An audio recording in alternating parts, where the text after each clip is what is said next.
Shalom, selamat pagi semuanya. Apa kabar teman-teman di tempat ini? Saudara-saudara yang terkasih dalam Tuhan yang ada di tempat saudara masing-masing. Saya percaya saudara berada tepat dalam kehendak Tuhan. Saudara, mari kita akan belajar. Saya digerakkan pada pagi hari ini kita mau belajar tentang bagaimana saudara bisa mengalami penyediaan Tuhan terus-menerus. Ya, bagaimana cara Tuhan juga memprovide saudara atau memasok kebutuhan saudara, dan itu berjalan terus-menerus. Coba bayangkan, dalam waktu 1 minggu ini sudah ada kurang lebih 12 anak Tuhan. Itu yang nelpon, yang WA, itu belum yang terhitung yang WA. Dia bingung, "Pak, bagaimana ini Pak? Aku udah nggak kerja." Dia bilang gitu kan. Penghasilan sudah berhenti semuanya. Saya bingung Pak untuk beli susu anak saya. Saudara yang terkasih dalam Tuhan, saya yakin dan percaya kalau saudara sebagai orang tua, saudara tidak akan pernah betah lihat anak saudara kekurangan. Yang sih katakan amin. Bahkan sebelum saudara minta, saudara sudah preparing, saudara sudah provide semua kebutuhan anak-anak saudara. Amin saudara. Jadi saya rindu membagikan kebenaran ini kepada saudara, supaya saudara dan saya termasuk juga yang menyampaikan itu tidak bingung ketika saluran atau ketika sarana yang satu ini putus. Saudara akan mengetahui solusi atau saluran atau alat yang lain yang Tuhan pakai untuk menyalurkan apa yang menjadi kebutuhan saudara. Ya, mari kita buka dulu sebagai dasar dari kebenaran firman Tuhan pada pagi hari ini. Saya ingin menyampaikan topik mengalami penyediaan ilahi yang terus-menerus. Mari buka di ayat Hosea pasal yang keempat, ayat yang ke-6. Ini sebagai dasar kunci. Saya akan sampaikan 3 dasar dari kunci untuk saudara bisa mengalami penyediaan Tuhan secara terus-menerus. Hosea pasal yang keempat, ayat yang ke-6. Saya akan membacakan untuk saudara. Saya akan mengambil dari terjemahan Amplified Bible dulu ya. Saudara boleh lihat di situ dari terjemahan yang saudara? LAI. Saya akan membacakan seperti ini. Umatku hancur karena kurangnya pengetahuan. Karena merekalah yang menolak pengenalan itu, merekalah yang menolak pengetahuan itu, maka aku akan menolak engkau menjadi imamku. Dan karena engkau melupakan pengetahuan tentang aku, maka aku juga akan melupakan anak-anakmu. Ini Amplified Bible mengatakan seperti itu, saudara. Terjemahannya bagus. Jadi di sini Tuhan ingin mengatakan kepada kita bahwa knowledge itu penting, pengetahuan itu penting. Seperti berulang kali saya sampaikan kepada saudara bahwa yang membuat kehidupan kita kacau, setiap sisi area kehidupan kacau, itu sebenarnya bukan setan yang memiliki ide untuk mengacaukan. Karena saya percaya ketika saudara dan saya berada di dalam Kristus, saya yakin sepenuhnya setan tidak bisa jamah hidup saudara. Ya, karena ketika saudara berada di dalam Kristus, saudara memiliki otoritas atas setan. Ya. Nah, pertanyaannya mengapa kok ada kekacauan, ada pemberhentian sisi-sisi kehidupan kita, suplai itu berhenti dan semuanya macet di mana-mana. Itu penyebabnya jangan saudara pahami itu setan. Setan itu nomor sekian. Ya, tapi menurut ayat ini dikatakan bahwa penyebabnya itu adalah apa? Ketidaktahuan kita. Kenapa kita tidak tahu? Karena firman Tuhan jelas mengatakan karena kita menolak pengetahuan itu. Lah karena kita menolak pengetahuan itu dan kita akhirnya tinggal tetap dalam ketidaktahuan, atau maaf saya katakan kita tinggal dalam kebodohan, maka yang terjadi setan memanfaatkan itu kemudian. Jadi setan punya alat, setan punya sarana, setan punya akses, yaitu yang namanya ketidaktahuan atau kebodohan kita tentang apa yang Tuhan katakan tentang janji-janji Tuhan, maka setan bisa diuntungkan di sana untuk merusak hubungan kita, keuangan kita, pekerjaan kita, keluarga, dan pelayanan kita. Jadi ketika ada kemacetan di sana-sini dalam lalu lintas kehidupan kita, maaf, jangan buru-buru salahkan setan. Ya, jangan buru-buru saudara. Dan juga terlebih jangan buru-buru salahkan Tuhan.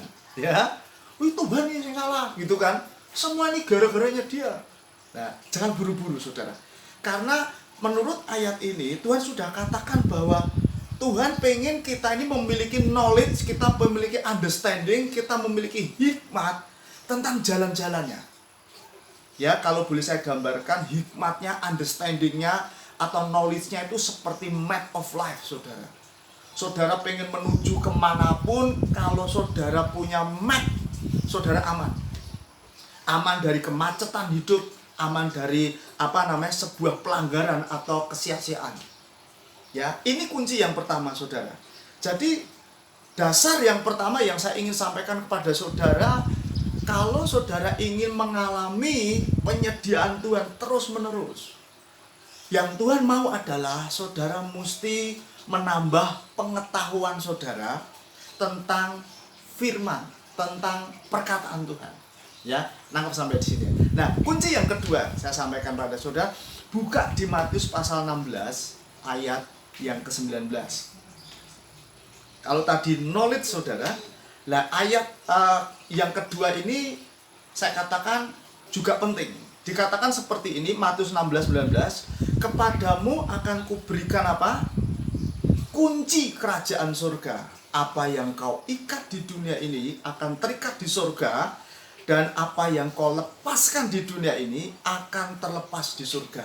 Lah perhatikan baik-baik, Yesus mengatakan seperti ini, kepadamu akan kuberikan kunci kerajaan surga. Nah, saudara dan saya ini, Alkitab menjelaskan dengan secara akurat bahwa kita ini anggota-anggota atau umat pilihan atau warga negara kerajaan surga. Ya, walaupun kita ada di dunia, Alkitab menggambarkan, menjelaskan kita ini ambasadornya surga. Ambasador itu apa? Duta besar. Saya mau tanya sama saudara, pernahkah saudara melihat duta besar negara lain di Indonesia yang mobilnya tuh rongsok? Pernah nggak? Maaf, saya tidak menyebutkan negaranya. Saya pernah melihat negara yang boleh saya katakan di dunia ketiga ya, di Indonesia, namanya nggak saya sebut itu mobilnya keren saudara. Kenapa? Karena itu membawa reputasinya dari negara yang dari mana ia berasal. Setuju saudara? Lah perhatikan baik-baik, pernah jugakah saudara melihat orang-orang yang diutus sebuah negara ke Indonesia dan mereka menjadi tim kedutaan besar itu, maaf ya, ngemis nyuwun gitu ya, di pasar Malang Senen gitu ya, Pak nyuwun Pak, loh kok dari mana? Aku dari negara sana. Loh kenapa kok ngemis? Enggak disupport gitu, pernah saudara? Pernah nggak nih gue lihat gitu ya, dari kebangsaan negara mana tuh, terus pada mereka baris di istana negara gitu ya, Pak Jokowi minta begitu, nggak ada saudara. Lah prinsip ini harus menjadi keyakinan saudara, bahwa saudara dan saya adalah duta kerajaannya yang dia utus untuk kita berada di negara yang lain, yang sebenarnya dia juga dia ciptakan. Saudara dan saya kalau ingin mengalami penyediaan dari negara asal kita, saudara dan saya harus mengerti prinsip-prinsip yang ditetapkan oleh rajanya. Setuju ya saudara ya? Sistem yang bekerja, hukum yang bekerja, cara yang dia bekerja. Tadi Tuhan katakan, aku ini sudah memberikan kepadamu kunci kerajaan. Nah, kalau sampai di sini saudara. Jadi gambarannya begini, kalau saudara ini haus, saudara sudah punya kunci tempat penyimpanan minuman, berbagai jenis minuman ada. Lah saudara punya kuncinya, saudara akan dengan mudah membuka dan mendapatkan air minum seperti yang saudara maksudkan. Setuju saudara?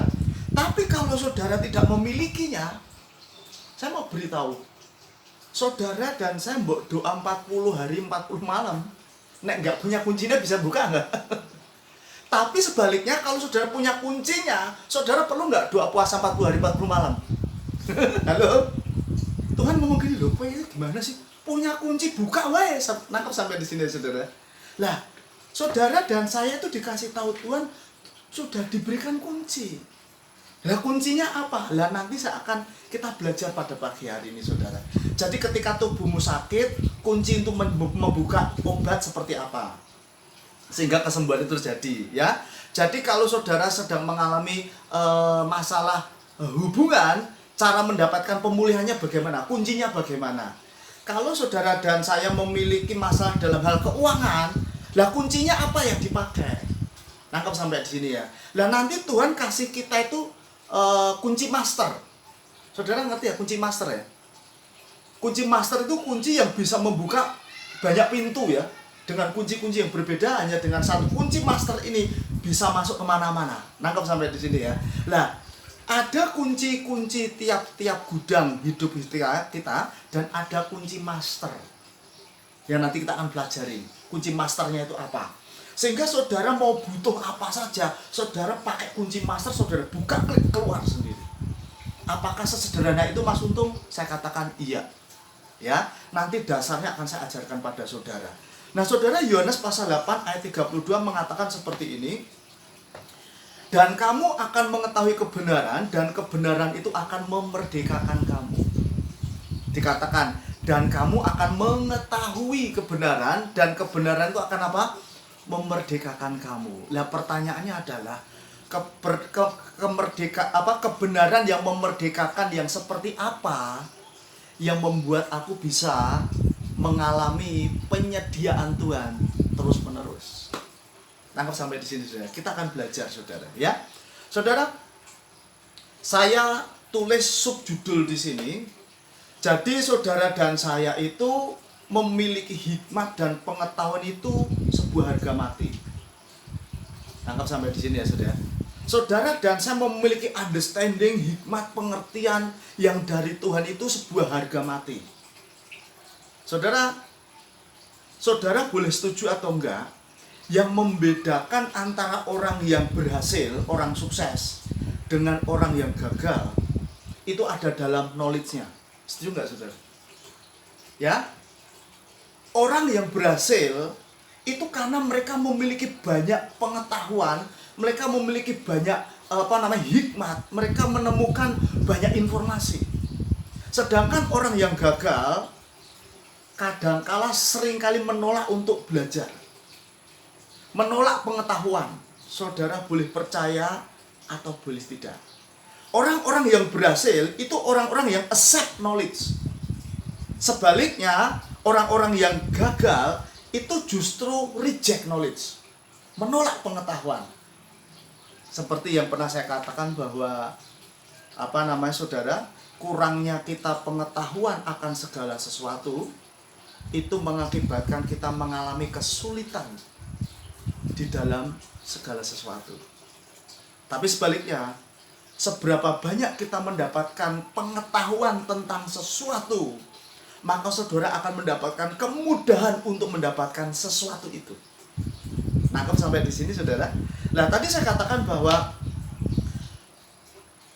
perbedaan antara orang yang gagal dengan yang orang berhasil itu adalah ada pada cara berpikirnya atau pengetahuannya atau hikmatnya. Saudara, bangsa kita ini mengalami penjajahan selama berapa tahun? Abad saudara? Ya, Indonesia pernah dijajah selama 3,5 abad. Setuju nggak kira-kira? Mengapa kok Indonesia dijajah? Itu karena kita di sininya itu kurang. Nangkep ya? Bukan kurang, karena di sininya tuh kita kurang pengetahuan gitu loh. Kurang diajar terus, kurang dilatih terus. Jadi saya mau katakan pada saudara, selama 3,5 abad kita dijajah, kita menjadi negara yang terjajah. Itu bukan karena takdir atau nasib kita saudara, melainkan karena nenek moyang kita ini memilih untuk tinggal dalam kebodohan, dan terus-menerus mau dibodohi saudara dan diperbudak. Sekali lagi saya katakan, yang menghancurkan kehidupan manusia dalam setiap area hidupnya itu bukan setan, melainkan apa? Menolak pengetahuan. Ya, perhatikan akan hal ini saudara. Jadi, hal yang sama itu berlaku dalam urusan rohani. Jika saudara dan saya menolak kebenaran, maka yang terjadi kita tetap terbelenggu oleh apapun dan oleh siapapun. Ya, ke-12 anak-anak Tuhan ini yang menghubungin saya, yang menelpon, yang WA, saya mau tanya, bapaknya sama apa enggak? Bapak kita dengan bapak saudara sama apa enggak? Nah, bedanya seperti ini saudara. Bedanya seperti ini. Kalau saya sudah mengerti dan teman-teman nggak ngerti tentang apa yang Tuhan sudah berikan dan Tuhan sediakan, maka ketika terjadi kesulitan, yang cenderung stres yang sudah mengerti atau yang belum mengerti? Yang belum mengerti. Nangkap kan saudara? Tapi yang sudah mengerti, santai. Kenapa? Dia udah ngerti jalannya. Contohnya begini saudara, saya perlu juga sampaikan kepada saudara. Kalau saudara itu saya gambarkan sebagai seorang montir mobil. Ya, saudara menguasai mobil. Ya, terus saudara itu pakai mobil itu jalan. Saya mau tanya, saudara khawatir, risau, takut, cemas nggak? Kalau nanti mobilnya mogok di jalan? Enggak. Karena apa? Saudara sudah ngerti. Lah, perhatikan kalau nggak ngerti gimana? Lah, akibatnya apa? Wah, nanti nek mobil mogok di jalan, kita bingung, cemas, stres, khawatir. Lah, hari-hari ini kita banyak menjumpai banyak mobil kehidupan kita nih yang mogok, saudara. Dan kita menjadi bingung jalan keluarnya bagaimana. Karena dengan kata lain kita ini sudah dikasih manual book sama Tuhan, kita nggak mau baca. Sehingga yang terjadi kita nggak ngerti ketika mobil kehidupan kita mogok, onderdil A itu rusak, onderdil B juga rusak, C rusak, kita nggak ngerti cara memperbaikinya. Oleh sebab itu, saudara dan saya mau belajar pada pagi hari ketika nanti ada kemogokan di sana sini, saudara nggak stres, saudara santai, saudara tetap rileks, melanjutkan perjalanan kehidupan saudara ke depan.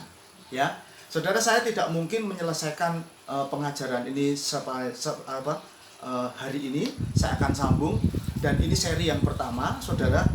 Saudara, saya mau beritahu sama saudara, yang pertama, sebelum kita belajar tentang adanya 4 cara Tuhan menyediakan kebutuhan saudara, saya ingin kita membangun dasarnya dulu, yaitu saudara, pengetahuan tentang kunci yang tadi saya sampaikan. Bagaimana saudara dan saya ini bisa dengan mudah mendapatkan penyediaan Tuhan tanpa saudara susah payah. Nah, yuk pagi ini kita belajar. Buka dulu di Efesus 1 ayat yang ketiga, saudara. Efesus ini menyingkapkan kepada kita tentang bagaimana cara saudara mendapatkan seluruh penyediaan untuk setiap kebutuhan saudara dari Tuhan. Ya, ini kunci utamanya yang saudara dan saya harus ketahui. Efesus 1 ayat yang ketiga. Saya akan membacakan untuk saudara. Atau kita baca bersama-sama kalau saudara sudah temu. Oke ya, kita baca bersama-sama aja ya. 1, 2, 3. Ya. Terpujilah Allah dan Bapa Tuhan kita Yesus Kristus, yang dalam Kristus telah mengaruniakan kepada kita segala berkat rohani di dalam surga. Ya, jelas mengatakan bahwa terpujilah Allah dan Bapa Tuhan kita Yesus Kristus, yang dalam Kristus telah mengaruniakan kepada kita apa? Segala berkat rohani di mana? Di surga. Saudara, poin yang pertama yang saudara dan saya harus ketahui untuk saudara bisa mengalami penyediaan Tuhan yang terus-menerus adalah apa? Menurut ayat ini, segala yang saudara butuhkan itu sudah tersedia di dalam Kristus. Apa saja? Mau kesembuhan, kemerdekaan, kelepasan, kemenangan, terus ketersediaan keuangan, pekerjaan, apa saja? Mau keturunan, apa saja yang saudara rindukan untuk sudah dapatkan, sudah tersedia di dalam Kristus. Dengan kata lain, kalau saudara merenungkan ayat ini tadi, saudara akan mendapatkan pengetahuan bahwa setiap orang percaya itu sudah memiliki yang namanya gudang persediaan yang dari Tuhan. Ya, nah gudang ini disediakan oleh Kristus supaya gudang ini bisa memasok kebutuhan saudara terus menerus tanpa berhenti. Mengapa? Karena saudara sebagai anggota keluarga kerajaan surga. Entah itu damai sejahtera, entah itu sukacita, gudang ini terbuka 24 jam untuk anak-anaknya yang adalah anggota kerajaan surga. Gudang ini tersedia sekali lagi 24 jam oleh saudara, untuk saudara. Dikatakan seperti ini, terpujilah Allah dan Bapa Tuhan kita Yesus Kristus yang dalam Kristus telah mengaruniakan. Kata telah mengaruniakan ini sudah terjadi atau belum terjadi? Sudah terjadi. Jadi pemberian ini sudah terjadi atau belum terjadi? Sudah terjadi. Tapi pemberian yang sudah terjadi ini belum terrealisasi secara alami, natural dalam kehidupan kita. Setuju saudara? Apapun yang saudara butuhkan, Tuhan berkata, aku sudah memberikan kepadamu. Tetapi perhatikan, apakah kita memiliki dan tahu kuncinya yang mana untuk membuka, mengakses gudang persediaan ilahi itu? Tadi gini, Efesus pasal yang pertama ayat yang ketiga mengatakan bahwa segala yang kamu butuhkan itu sudah tak sediakan. Nah pertanyaannya adalah bagaimana mengakses persediaan itu? Kita buka rahasianya, ada di dalam Roma 5 ayat yang kedua, saudara. Oleh Dia kita juga beroleh jalan masuk oleh iman kepada kasih karunia ini. Di dalam kasih karunia ini kita berdiri dan kita bermegah dalam pengharapan akan menerima apa? Kemuliaan Allah. Di Efesus pasal yang ke-1 ayat yang ketiga mengatakan, aku sudah memberikan kepadamu segala sesuatu yang kamu butuhkan untuk selama hidup di dunia ini. Nah, untuk mengaksesnya, Roma pasal 5 ayat yang kedua itu mengatakan iman. Jadi kunci masternya untuk mengakses seluruh kebutuhan yang kita perlukan hari ini itu dibutuhkan iman. Nangkep sampai di sini ya. Nah, pertanyaannya adalah bagaimana iman itu bisa saudara dan saya, yang saudara dan saya miliki ini bisa hidup dan bisa aktif. Mari kita buka di 2 Petrus 1 ayat yang ketiga. Dikatakan seperti ini, karena kuasa ilahinya telah menganugerahkan kepada kita segala sesuatu yang berguna untuk hidup yang saleh oleh apa? Pengenalan kita akan Dia yang telah memanggil kita oleh kuasanya yang mulia dan ajaib. Saya ulangi lagi kronologisnya seperti ini. Efesus pasal yang pertama ayat yang ketiga mengatakan seperti ini. Segala sesuatu yang kamu butuhkan itu sudah tersedia di dalam Kristus. Kristus ada di dalam kamu dan kamu di dalam Kristus. Nah, kalau saudara pengen mengakses apa yang saudara butuhkan dari Kristus, Roma pasal 5 ayat yang kedua mengatakan dibutuhkan iman. Jadi iman itu adalah kunci master untuk membuka apa yang kamu butuhkan. Ya. Nah, pertanyaannya bagaimana iman ini bisa bekerja aktif untuk saudara? 2 Petrus 1 ayat yang 3 mengatakan dibutuhkan yang namanya pengenalan akan Tuhan. Nangkap sampai di sini. Jadi ini ada korelasinya. Ada korelasinya.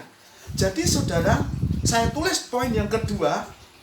Pada waktu saudara memutuskan untuk mau mengenal Tuhan secara pribadi, maka pengenalanmu itu akan menghasilkan iman yang hidup dan iman yang aktif. Pada waktu imanmu hidup, imanmu aktif, maka yang terjadi ketidakpercayaanmu menjadi pasif karena imanmu itu aktif. Amin, saudara. Saudara, kemarin saya satu mobil diajak jalan sama teman. Nah, teman ini ngomong lagi seperti ini. Lah, Pak Untung enak. Imannya Pak Untung kan kuat. Karena Pak Untung banyak baca firman katanya. Saya bilang sama anak Tuhan ini, loh imanmu tuh juga kuat. Bedanya apa imanku dengan iman kamu? Saya bilang gitu. Karena firman Tuhan katakan iman sebesar biji sawi bisa apa? Memindahkan gunung. Lah bedanya apa imanmu dengan imanku? Bedanya apa? Bedanya karena kamu tidak pernah kasih makan iman itu dengan firman.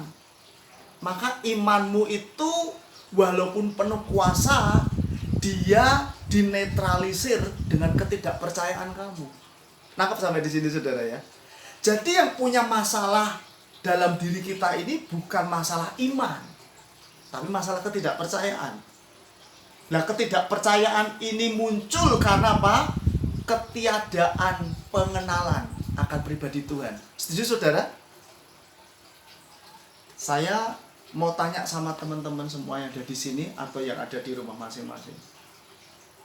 Kalau saudara punya barang berharga, saudara akan wariskan kepada orang yang saudara akan wariskan atau percayakan kepada orang yang Anda kenal atau yang tidak Anda kenal? Nangkap saudara? Nah, saya teliti kata pengenalan kita akan dia, kata kenal itu, saya waktu teliti, itu kata kenal yang dipakai untuk menjelaskan antara hubungan suami dengan istri, bukan mitra bisnis. Saya percaya saudara semua punya mitra bisnis, setuju saudara? Tapi kata pengenalan di sini, wah aku kenal dia mitra bisnis saya. Kata pengenalan akan Tuhan di sini, bahasa Yunaninya itu dipakai untuk menjelaskan ketika suami itu kenal istrinya, ketika istrinya itu kenal sama suaminya. Nah, sampai di sini. Saudara bisa punya sahabat, saudara bisa punya teman bisnis, tapi pengenalanmu terhadap mereka semua itu terbatas dibandingkan dengan pengenalanmu dengan pasanganmu. Setuju sampai di sini? Lah Tuhan mau saudara itu mengenal Tuhan seperti itu. Artinya intim sekali. Artinya apa? Apa yang istri saudara tidak mau, saudara ngerti.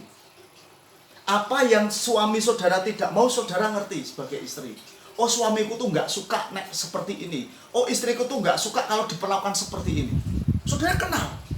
Lah pada saat saudara memiliki pengenalan dengan Tuhan seperti itu, maka yang terjadi apa? Imanmu selalu dalam keadaan on. Kalau imanmu dalam keadaan on, maka yang terjadi apa? Tidak ada hambatan apapun. Penyediaan yang saudara butuhkan itu mendatangi saudara, mengejar saudara, membombardir saudara. Yang ngerti katakan amin. Karena iman ini adalah master key.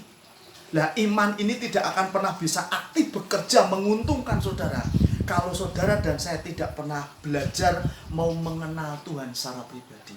Ingat ya, saudara dan saya itu diselamatkan bukan sekedar hanya nanti mati mau masuk surga. Enggak. Itu bonus. Surga itu bonus saudara. Saudara dan saya diselamatkan. Saudara dan saya menerima Yesus sebagai Tuhan dan Juru Selamat. Itu tujuan utamanya adalah agar Tuhan itu bisa berintimasi dengan saudara. Ketika saudara dan saya intim dengan Tuhan, maka saudara akan mudah percaya dengan apa yang dikatakannya. Setuju saudara? Saya kok yakin Niko ini nggak percaya sama saya. Setuju kok? Walaupun saya pendeta, setuju? Karena Niko tidak mengenal saya seperti istrinya, setuju? Kenapa banyak anak-anak Tuhan, maaf ya, sudah jadi murid Tuhan lama, sudah ke gereja lama, ya, sudah terlibat dalam pelayanan lama sekali, tapi kok sulit sekali percaya sama Tuhan, karena dia nggak kenal Tuhan. Jadi saudara dan saya jangan bingung ya. Kekristenan itu bukan agama, saudara. Kekristenan itu bicara tentang hubungan. Agama hanya mengajarkan hukum. Agama hanya mengajarkan larangan-larangan. Agama hanya mengajarkan perintah-perintah. Agama hanya menekankan hidup berpenampilan saleh di luarnya saja. Tapi Yesus itu datang, dia menekankan seperti ini. Aku menekankan kepada kamu, yuk bangun hubungan dengan aku. Nah, saudara, saya mau beritahu, pacaran saja tidak cukup untuk mendefinisikan bahwa saudara mengenal pasangan saudara. Setuju nggak? Tapi masuk ke dalam pernikahan baru berasa di sana ya. Kualitas pengenalan kita dengan pasangan kita. Saudara dan saya percaya Yesus dibaptis nggak cukup. Saudara dan saya mesti masuk ke dalam sebuah hubungan yang intim dengan Tuhan. Lewat apa? Lewat baca firman, lewat merenungkan firman, lewat memperkatakan firman, terlebih lewat melakukan firman. Saya ulangi lagi, saudara. Jadi iman ini penting untuk saudara dan saya miliki. Tapi iman ini menjadi tidak efektif bekerja untuk saudara, mendatangkan kebutuhan-kebutuhan yang Tuhan sudah sediakan, kalau saudara dan saya tidak membangun pengenalan akan pribadi Tuhan secara pribadi. Saya ulangi sekali lagi, saudara jangan bangga kita memiliki status KTP agama tertentu. Saya mendorong saudara untuk saudara kenal Tuhan secara pribadi, karena itu yang akan membantu saudara di masa-masa sulit seperti sekarang ini. Yang nanti katakan amin. Jadi saya tulis di sini, iman adalah kunci master yang kita miliki dari Tuhan untuk membuka gudang persediaan yang Tuhan sudah sediakan di dalam Kristus Yesus. Tanpa iman mustahil kita dapat mengakses gudang penyediaan Tuhan. Iman itu seperti kartu ATM Tuhan, atau currency-nya surga. Iman itu, currency itu apa? Nilai tukar. Saudara kalau dan saya kalau tidak memiliki iman tidak memiliki, tidak hidup kalau tanpa pengenal Tuhan, maka yang terjadi saudara dan saya tidak mengakses, nggak bisa mengakses, karena saudara akan memakai hal-hal yang salah. Contohnya begini, saudara punya kartu yang sama, ukurannya yang sama, tapi yang satu ATM, yang satu kartu tanda penduduk. Sedangkan saudara pengen ambil uang di ATM, saudara masukkan KTP, uang bisa keluar nggak? Kenapa? Sistemnya beda. Tapi kalau saudara pengen ke ATM, saudara masukin kartu ATM, perlu doa puasa 40 hari 40 malam nggak untuk uang itu keluar? Sudah nyembah ATM, tolong ATM, saudara maaf yang udah dapat bahasa roh, nggak perlu saudara. Nah, saudara dan saya dikirain orang gila, setuju saudara? Saudara tinggal masukkan kartu ATM, saudara tahu PIN-nya, uang itu keluar. Lah, sama juga iman. Pada waktu engkau kenal Tuhan, ya, pada waktu engkau hari-harimu kau pakai untuk belajar firman, langsung praktek firman, maka yang terjadi apa? Imanmu akan bertambah. Nangkap sampai di sini ya.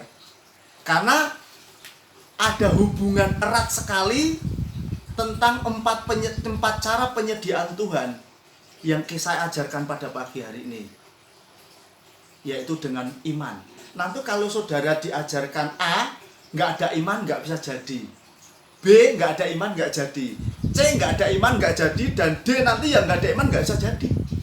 Jadi ini dasarnya dulu saya kasih. Iman ini harus menjadi kartu mati yang saudara harus miliki. Nah, bagaimana iman ini bisa aktif? Tidak ada cara lain. Saudara harus mengenal Tuhan secara pribadi. Amin. Kalau saudara mengenal Tuhan secara pribadi lewat pembacaan perenungan firman, maka yang terjadi, setan tidak akan pernah bisa membohongi saudara. Amin, saudara. Karena kita tidak ngerti kebenaran. Ketika kita nggak ngerti kebenaran, waduh, luar biasa ya saudara. Nah, kita masuk yuk saudara. 4 cara Tuhan